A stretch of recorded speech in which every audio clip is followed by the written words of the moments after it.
আসসালামু আলাইকুম। এই যে একটা আল্লাহ ললিতা আলু কত বড় বড় হয়েছে, মাশাআল্লাহ, আলহামদুলিল্লাহ। এগুলো পেঁয়াজ, এগুলো বাসা কোসা করা হইল। এই যে বস্তাবন্দি করে স্টোরে থেকে আসবে। নাম লিখেছে আমার শ্বশুর। ও বাবা, রঙে রাঙ্গা। লাল রঙ দেয় নাম লিখেছে, লেখা চিহ্ন করেছে।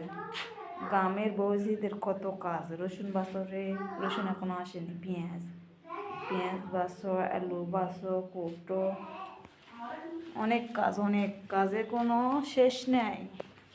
আর নুসাইবা, তুমি কি খাচ্ছ? এই যে আমাদের বাড়ির আলু নুসাইবা খাচ্ছে, অনেক স্বাদ। বালু বালু কি নাচা নাচিচ্ছে নুসাইবা। আর এই যে আলু ভর্তা তৈরি হচ্ছে, মজাদার খাবার। বাড়ির আলু বালু বালু, অনেক স্বাদ। সবাই ভালো থাকো, সুস্থ থাকো। আল্লাহ হাফেজ।